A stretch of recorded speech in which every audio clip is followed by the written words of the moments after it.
अज़ीज़ान मन आपको आपके भाई आदिल राजा का सलाम पहुंचे। मैं आपको खुश-आमदीद कहता हूँ। सोल्जर स्पीक्स के ऊपर हाल ही में खबर चली बहुत बड़ी, ये आपको नज़र आ रही है, जिसको शायद बहुत से लोगों ने गौर से नहीं देखा, लेकिन जिन लोगों की इसके ऊपर नज़र है, उन्होंने इसको ज़रूर गौर से देखा कि ट्रंप की जो 2025 की अमेरिकन नेशनल सिक्योरिटी स्ट्रैटेजी में पाकिस्तान का नाम क्यों नहीं आया? ये एक अहम सवाल है और इसका जवाब बहुत से लोग तलाश करने की कोशिश कर रहे हैं।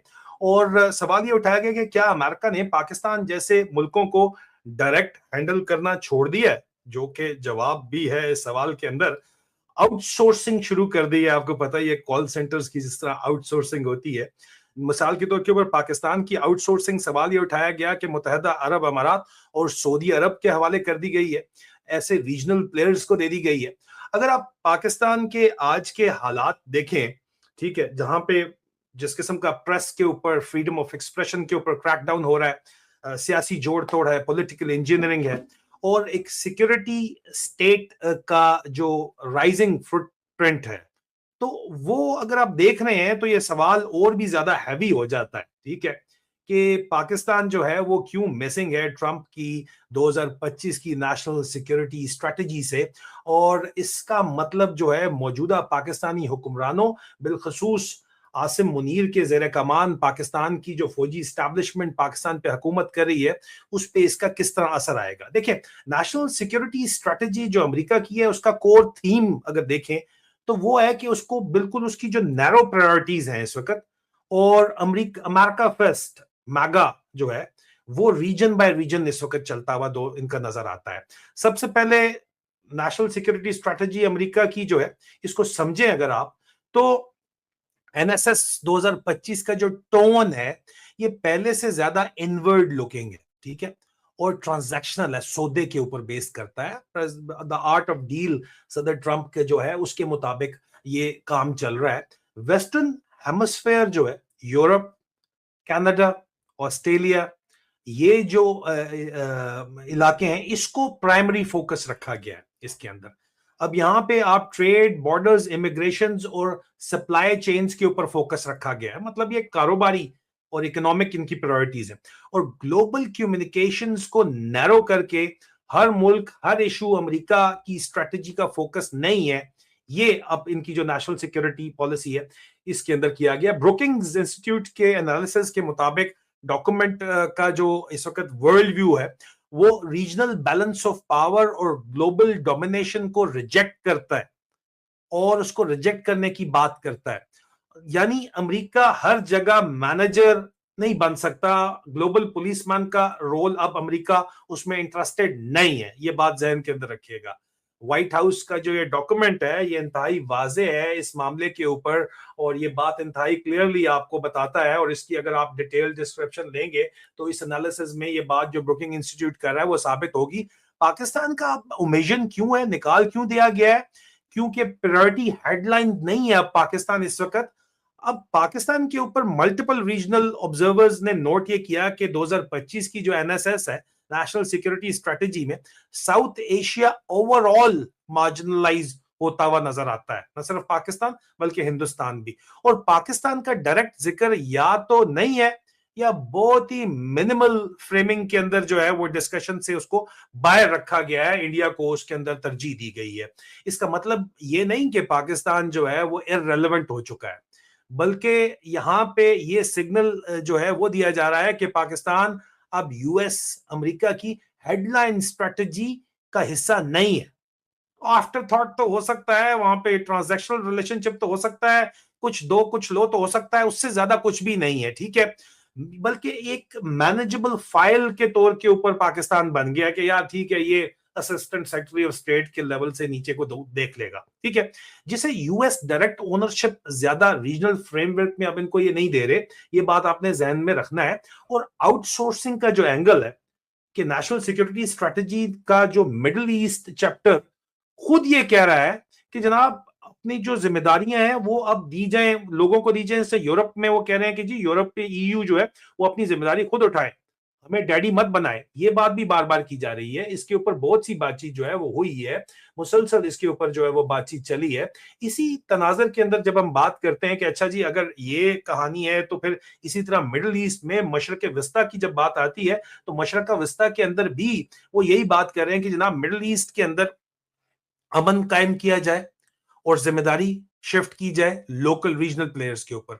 जो डॉक्यूमेंट है वो एक्सप्लिसिटली ये फ्रेमिंग देता है कि मिडिल ईस्ट अब यूएस फॉरेन पॉलिसी को डोमिनेट नहीं करेगा और यूएस का अप्रोच पार्टनरशिप्स के ऊपर है, इन्वेस्टमेंट के ऊपर है और गल्फ अलायंसेस की रीवाइटलाइजेशन के ऊपर है और फॉरएवर वॉर जो है वो अब उससे हमने बचना है। इसीलिए आपको नजर आता है कि 1.4 ट्रिलियन डॉलर की यूएई कहता है जी हम इन्वेस्टमेंट करेंगे, ट्रिलियंस ऑफ डॉलर या 1.51 ट्रिलियन की सऊदी अरब से इन्वेस्टमेंट मांग रहे हैं।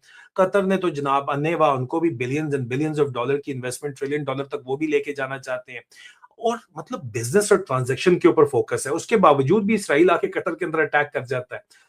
ये एक अलग टॉपिक है लेकिन इसके ऊपर भी इंपॉर्टेंट है कॉन्टेक्स्ट समझने के लिए। गल्फ को इस डॉक्यूमेंट में पार्टनर्स के तौर के ऊपर एम्फेसाइज किया गया है मशरक वस्ता के अरब ममालिक को, स्पेशली जो कि किंगडम्स हैं, गल्फ मोनार्कीज हैं, उनके साथ रिलेशंस को एक्सेप्ट किया गया है कि जनाब जिस तरह हमारे चल रहे हैं ये हमारे पार्टनर हैं, इनको हमने सुनना है। रियाद, अबू धाबी, ठीक है, जो गल्फ कंट्रीज हैं इस वक्त उनके साथ जो मामलात हैं, दोहा के साथ जो मामलात हैं, वो हमारे इस वक्त स्टेक होल्डर्स के तौर के ऊपर उनको देखा जा रहा है। ठीक है, पाकिस्तान को गल्फ के थ्रू मैनेज करने का जहां तक ताल्लुक है, सऊदी अरब और मुत्तहिदा अरब अमारात ब्रोकर्स होंगे, सिक्योरिटी हब होंगे। अब ये सवाल जब आता है तो कि पाकिस्तान का जो लिंक है क्या वो सऊदी अरब या मुत्तहिदा अरब अमारात से कहां पे जाके बनता है।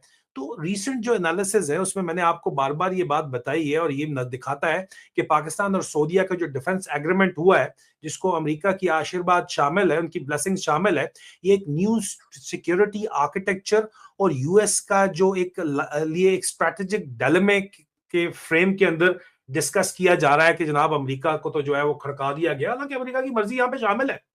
ये गल्फ स्टेट अपनी सिक्योरिटी या फॉरेन पॉलिसी को डाइवर्सिफाई कर रही है इस वक्त खुद भी। ये भी देखा जा रहा है कि अमेरिका यहां से निकल रहा है, उस गैप को गल्फ स्टेट मुत्तहिदा अरब अमारात जो है अमेरिका के साथ साथ रशिया से भी बात कर रही है। चाइना से बात करने पे पाबंदी अमेरिका की जरूर है, बात की जगह उनका इन्वेस्टमेंट और उनके सिस्टम्स इंफ्रास्ट्रक्चर बैंकिंग सिस्टम लाने पे पाबंदी जरूर है, लेकिन उसके बावजूद बातचीत उनकी चल रही है, चाइना से भी चल रही है और रशिया के साथ भी चल रही है और वो डाइवर्सिफाई कर रहे हैं अपने तमाम के तमाम मामलात को और यहाँ पे सिक्योरिटी कॉपरेशन इसी सिलसिले के अंदर हो रहा है और ये डाइवर्सिफाइंग जो है ये फॉर्मलाइज होती हुई नजर आती है। तो आउटसोर्सिंग का प्रैक्टिकल मतलब आप अगर इसको बनाना चाहते हैं, अगर कि यहाँ पे जाहिर बात है कि एक तो डिप्लोमेटिक आउटसोर्सिंग अमेरिका ने जो बात या जो काम करवाना है पाकिस्तान से वो सऊदी अरब से करवाए या मुत्तहिदा अरब अमारात से करवाए और दोनों के अंदर जब बात होती है तो वाज़े तौर के ऊपर मौजूदा आर्मी चीफ आसिम मुनीर जो है मुत्तहिदा अरब अमारात को फेवर करते हुए नजर आते हैं।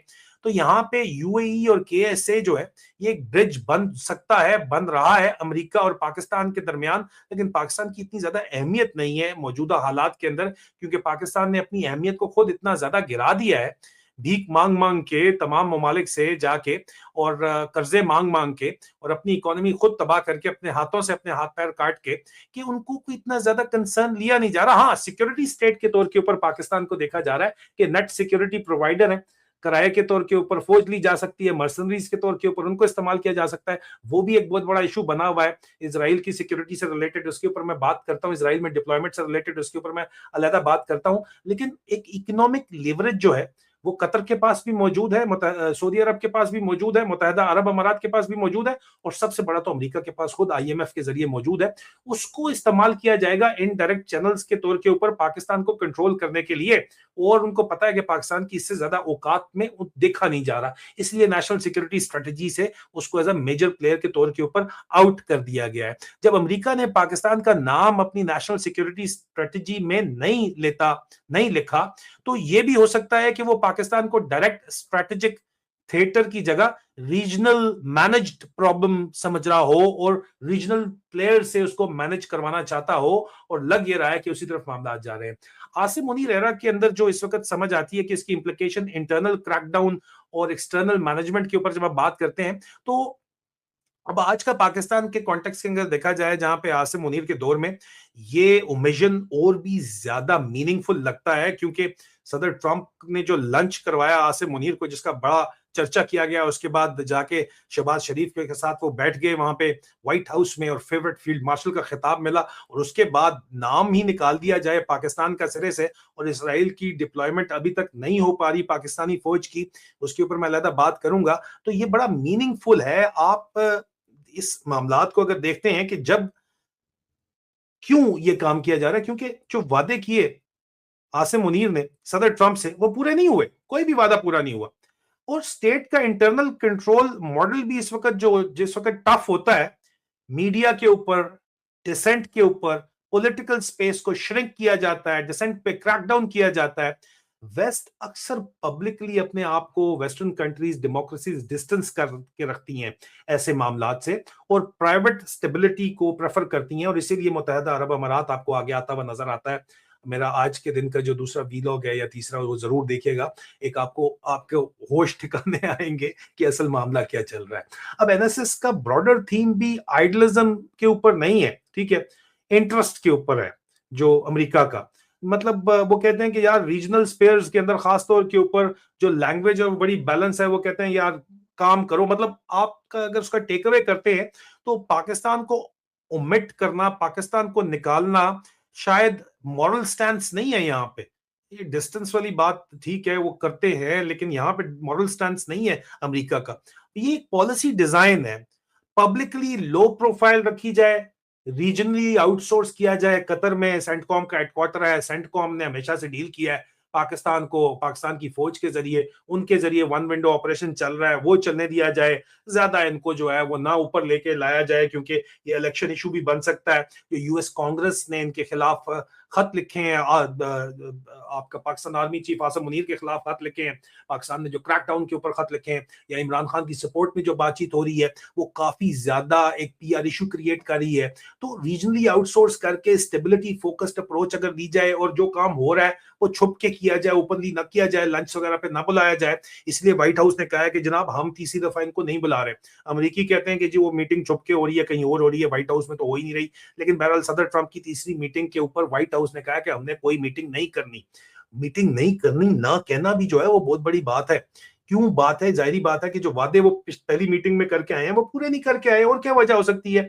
अब क्या पाकिस्तान अमेरिका की नजर में एक काउंटर टेरर पिवट से निकलकर रीजनल बैलेंस का स्मॉल पीस बन गया है, कि बस इनको, इंडिया को जो है वो बैलेंस करने के लिए इसको इस्तेमाल किया जाए? क्या यूएई और सऊदी अरेबिया को पाकिस्तान फाइल का मैनेजर या ब्रोकर बनाया जा रहा है? ये सिक्योरिटी, डिप्लोमेसी और पैसे के जरिए, उधार के जरिए। तो सबसे इंपॉर्टेंट, पाकिस्तान के अंदर जो क्रैकडाउन और राइट्स की इरोजन हो रही है, क्या दुनिया उसे एक अंदरूनी मसला पाकिस्तान का समझ रही है, या उसे इग्नोर कर रही है? ये असल सवाल है, और इन सवाल के जवाबात आप कमेंट्स के अंदर जरूर दीजिएगा। और क्या ये आउटसोर्सिंग की थ्योरी आपको रियलिस्टिक लगती है? मैं इसके ऊपर अपना डिटेल जो है वो वीलॉग पेश करूंगा। अब तक के लिए सिर्फ इतना ही। बहुत जल्द आपसे दोबारा मुलाकात होती है, इजाजत दीजिए। खुदा हाफिज।